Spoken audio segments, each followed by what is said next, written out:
Video की शुरुआत में हमें एक विशाल ग्रैंड हॉल दिखाया जाता है जहां सैकड़ों लोग बैठे हुए हैं।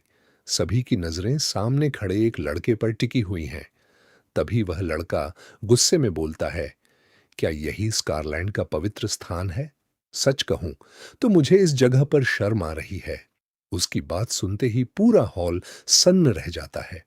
लड़का आगे कहता है, कमजोर लोगों का फायदा उठाकर सत्ता पर बैठना बहुत आसान है, लेकिन शुरुआत से लेकर आज तक आप लोगों ने एक बार भी बैरन की इच्छा के बारे में नहीं सोचा।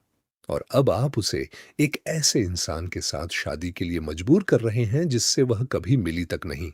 यह सुनकर हॉल में बैठे लोग भड़क उठते हैं। क्या यह लड़का पागल हो गया है? ग्रैंड हॉल में खड़े होकर ऐसी बातें करने की हिम्मत कैसे हुई इसकी?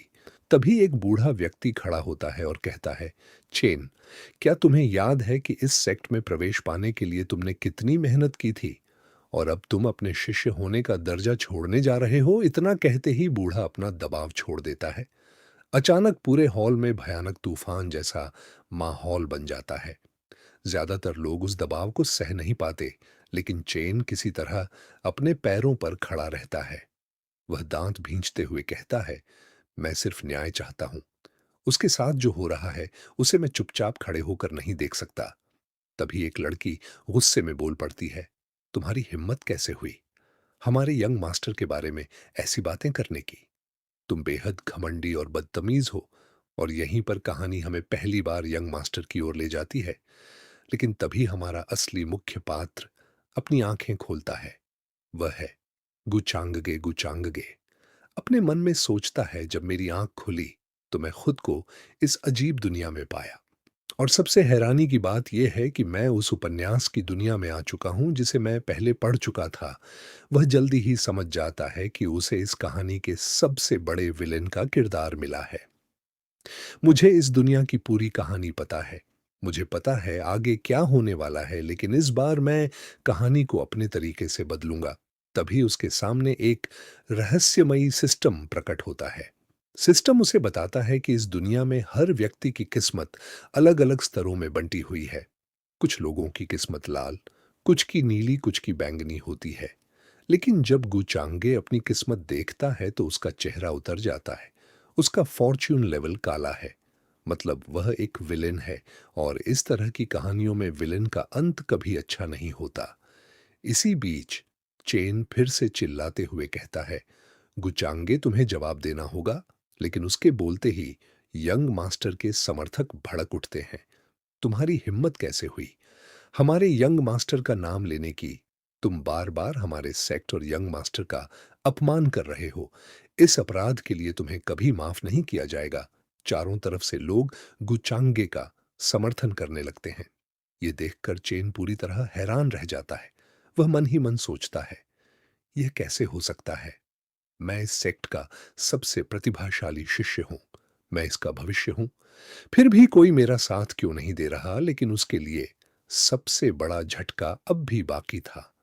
जब उसकी नजर उस लड़की पर पड़ती है जिससे वह प्यार करता है, वह भी चुपचाप गुचांगगे के पक्ष में खड़ी दिखाई देती है। और यही देखकर चेन के पैरों तले जमीन खिसक जाती है। चेन मन ही मन सोच रहा था, सच कहूं तो लोगों को बेइज्जत होते देखना काफी सेटिस्फाइंग लगता है। लेकिन तभी किसी की आवाज गूंजती है, गुचांगे, ऐसे चुप रहकर कुछ नहीं होने वाला। अगर तुम सोच रहे हो कि चुप रहकर खुद को महान साबित कर लोगे, तो ऐसा नहीं होगा। तुम्हें जवाब देना ही पड़ेगा।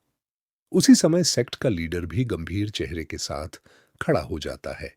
वह सोचता है आज जो कुछ होने वाला है उसके परिणाम बेहद खतरनाक हो सकते हैं। तभी स्कारलैंड के एक शिष्य का धैर्य टूट जाता है। वह गुस्से में कहता है, मैं यहीं और अभी इस आदमी को खत्म कर दूंगा और इसने हमारे यंग मास्टर के साथ जो किया है उसका बदला लेकर रहूंगा। इतना कहते ही वह अपनी पूरी शक्ति इकट्ठी करता है। कुछ ही सेकंड में उसके चारों ओर भयावह ऊर्जा जमा होने लगती है। फिर वह पूरी ताकत के साथ चेन की तरफ बढ़ता है, लेकिन चेन भी पीछे हटने वालों में से नहीं था। उसने तुरंत अपनी फायर आर्ट एक्टिवेट कर दी। चारों तरफ आग की लपटें और गर्म ऊर्जा फैलने लगी। दोनों के बीच का माहौल इतना खतरनाक हो चुका था कि आसपास खड़े लोग भी पीछे हटने लगे। एक व्यक्ति हैरानी से बोला, इसने अपने से कहीं ज्यादा ताकतवर लोगों को चुनौती दे दी है। ये इसके लिए बहुत भारी पड़ सकता है। और फिर लड़ाई शुरू हो जाती है। दोनों की टक्कर इतनी जबरदस्त थी कि पूरा मैदान कांप उठा। लेकिन कुछ ही देर में साफ दिखने लगा कि चेन अपने प्रतिद्वंद्वी पर भारी पड़ रहा है। स्कारलैंड का वह शिष्य पीछे खिसकते हुए सोचता है, यह कैसे संभव है? चेन इतना शक्तिशाली कब हो गया? चेन आत्मविश्वास से मुस्कुराता है और कहता है, तुम्हारी स्किल अच्छी है, लेकिन मेरे सामने उसकी कोई कीमत नहीं। यहीं पर हमें पता चलता है कि उसका असली टैलेंट कितना डरावना है।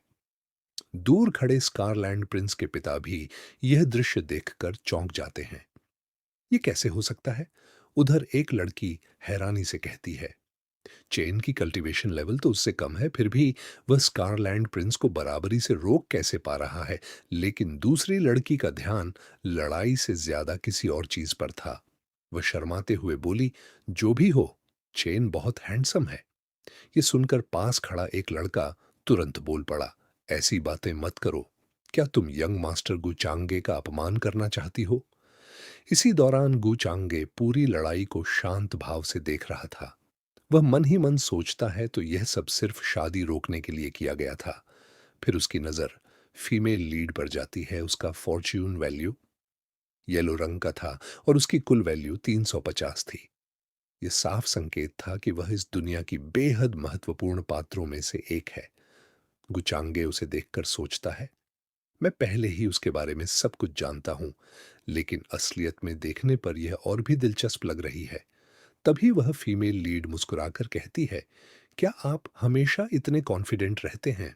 गुचांगे हल्की मुस्कान के साथ जवाब देता है, या फिर तुम किसी और बात को छिपाने की कोशिश कर रही हो? यह सुनकर लड़की कुछ पल के लिए चुप हो जाती है और गुचांगे मन ही मन सोचता है, क्या चालाक लड़की है। चाय लेकर आती है, लेकिन यंग मास्टर के सामने आते ही वह इतनी घबरा जाती है कि उसके हाथ कांपने लगते हैं और चाय का कप गिर जाता है। गुचांगे शांत स्वर में पूछता है, इतना डर क्यों रही हो? क्या मैं कोई राक्षस हूं जो तुम्हें खा जाऊंगा? उसकी बदली हुई हरकत देखकर पूरी तरह हैरान रह जाती है। उधर सिस्टम तुरंत नोटिफिकेशन दिखाता है, फॉर्च्यून वैल्यू -10। गुचांगे यह देखकर चौंक जाता है। रुको, मैंने ऐसा क्या कर दिया कि इसकी फॉर्च्यून वैल्यू कम हो गई? इसी बीच चैन की नजर गुचांगे और फीमेल लीड पर पड़ती है। उसे दोनों को साथ देखकर बेहद गुस्सा आ जाता है। उसके सिर के ऊपर भी -10 फॉर्च्यून वैल्यू दिखाई देने लगती है। चेन दांत पीसते हुए कहता है, तुम्हारी हिम्मत कैसे हुई उसके करीब जाने की?